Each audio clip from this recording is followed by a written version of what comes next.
झांसी जिले के एक और नए गांव में लेकर हम आए हैं और यहां के बारे में भी हम बताएंगे आपको कि बिजली, सड़क, स्वास्थ्य, शिक्षा, सुरक्षा तमाम व्यवस्थाओं को लेकर जो शासन का कहना है कि तब हर एक व्यवस्थाओं पर जोर दिया जा रहा है, काम भी किए जा रहे हैं और वही योजना धरातल पर भी उतर रही है और लाभार्थी को लाभ भी मिल रहा है, उन तक वो योजनाएं पहुंच भी रही हैं।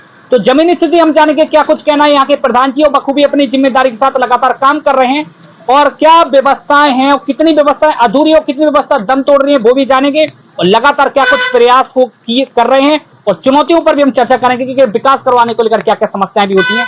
भाई साहब स्वागत है आपका। भैया धन्यवाद भैया जी क्या नाम है आपका? मैं अमित कुमार जैन, ग्राम पंचायत टहरोली किला से प्रधान। जी एक ही गांव जुड़ता है आपकी पंचायत? जी भैया एक ही गांव है मेरे। कितनी वोटिंग है वैसे लगभग? 4000। जी गांव में हर लोग व्यक्ति चाहते हैं कि हमारे गांव में यानी ग्रामीण चाहते हैं कि हमारे गांव में अच्छी बिजली हो, सड़क हो, स्वास्थ्य हो, शिक्षा हो। सबसे पहले शुरुआत करेंगे हम सड़कों से। ऐसी कितनी % सड़कें हैं जो आपके प्रयास से आपके द्वारा पूरी हो चुकी हैं? सड़कें लगभग 80 सड़कें पूरी हो चुकी हैं। जी जी भैया बाकी कुछ पे काम चल रहा है। हाँ तो गति शीघ्र पूरी हो जाएंगी। जी पानी का संकट पीने के लिए क्या आज भी है? टहरोली में मेरे कार्यकाल से पहले बहुत ज्यादा पानी का संकट था। मैंने काफी प्रयास किया और जल जीवन मिशन से लगभग मेरे यहाँ के 90% परिवार संतुष्ट है।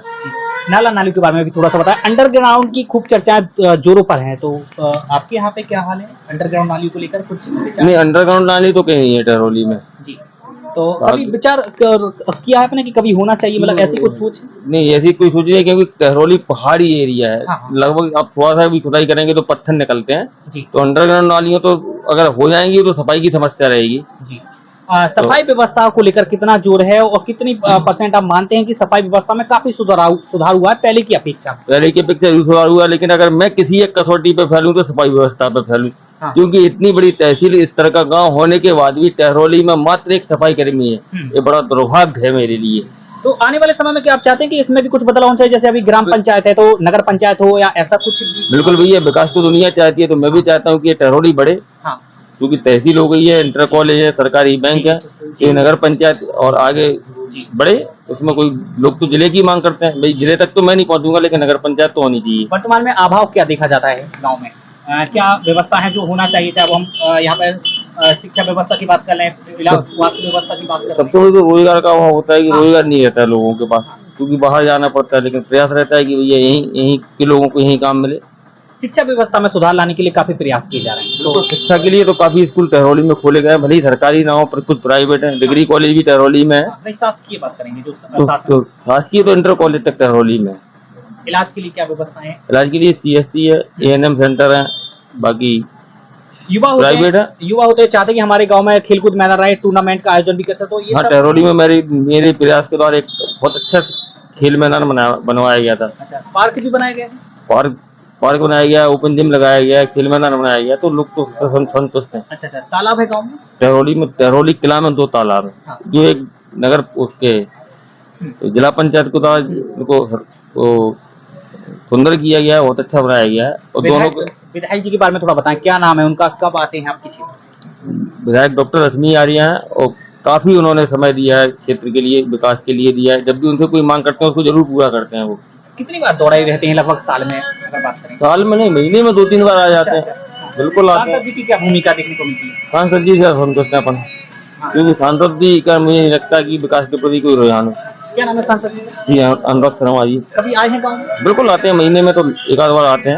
अच्छा, कभी आप उनके पास गए, कोई प्रस्ताव लेकर गए हो? हाँ, कई बार गया हूँ मैं उनके पास, तो उन्होंने काम भी किए हैं। बाकी तो मैं ज्यादा नहीं जाता हूँ सांसद जी के पास, क्योंकि मेरा भी स्वास्थ्य ही नहीं रहता, तो मैं कम ही जाता हूँ। जैसे आपने कहा, लेकिन बाकी और लोग हैं जो उनसे बहुत अच्छी तरह से जुड़े हुए हैं। मेरे माध्यम मतलब उनके माध्यम से मैं भी कोई अपनी खबर भेज देता हूँ तो काम हो जाता है। जैसे आपने कहा कि हमारे यहाँ पे 2 तालाब है, तो आगे बोट क्लब का भी कोई विचार है कि आगे बोट क्लब भी करवाएंगे? बिल्कुल, अगर सरकार की मंशा है तो बिल्कुल कराएंगे। हाँ। क्योंकि गहरीकरण हो गया, सुंदरीकरण हो गया। हाँ। बाकी और भी घाट बनवाए गए हैं मेरे द्वारा, तो काफी काम तो किया गया, काफी सुंदर लगता है। व्यक्तिगत लोगों के द्वारा बढ़िया पेड़ लगाए गए हैं, चारों तरफ वृक्षारोपण किया गया है। बगीचा भी बनाए गए हैं?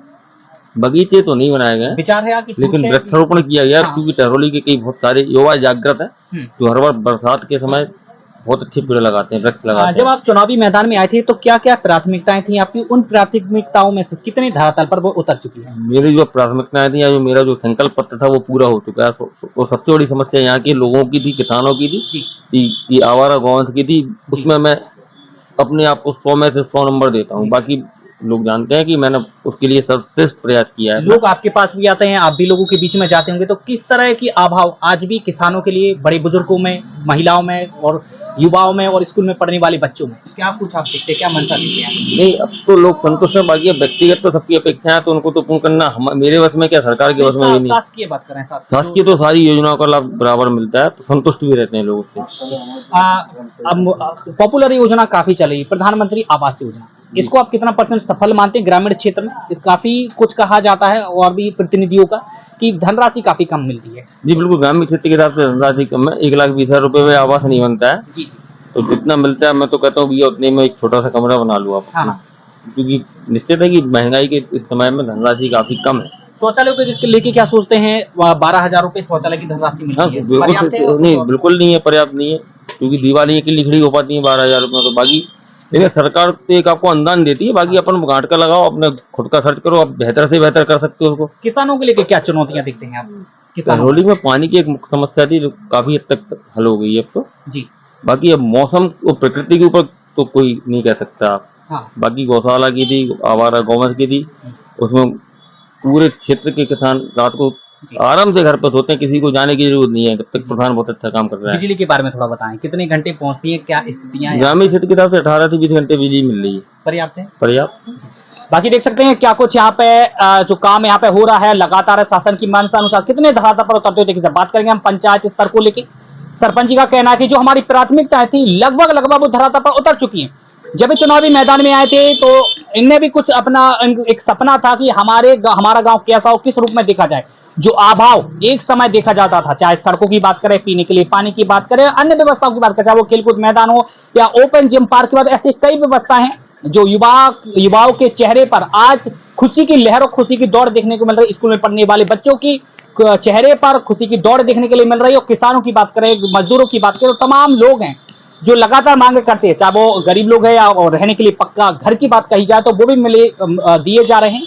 अच्छा, ऐसे आज कितने % लोग देखे जाते हैं जिनको कि प्रधानमंत्री आवास मिलना चाहिए? ऐसे कितने परिवार हैं? लगभग जिनको मिलना चाहिए उन सभी के रजिस्ट्रेशन हो गए थे, पिछली बार हुए थे जी, और अभी वो लिस्ट फाइनल हो रही है। बाकी समय समय से व्यक्तिगत या विकलांगों क्यों या विधवा महिलाओं क्यों, निराश्रितों क्यों आ रहे हैं, जी। तो जो पात्र लाभार्थी हैं लगभग सभी को मिल रहे हैं। तो बाकी देख सकते हैं कितनी जिम्मेदारी के साथ लगातार काम करते हुए देखे जा रहे हैं। उनका कहना है कि हमने तो चुनाव इसीलिए ही लड़ा जो कि हम गांव का विकास कर सके, गांव में डेवलप कर सके, उन व्यवस्थाओं में सुधारें जो एक समय काफी जर्जर अवस्था में रहती थी, काफी परेशानियों का सामना करना पड़ता था। उन व्यवस्थाओं में सुधार आज के समय में लाया गया है। तो बने रहिए हमारे साथ, और भी ऐसी जिम्मेदार लोगों से मुलाकात करवाएंगे और भी गाँव लेके चलेंगे और बाकी भी तमाम स्थितियों के बारे में जानेंगे, क्या कुछ नजारा देखने के लिए मिलता है वो भी आपको बताएंगे।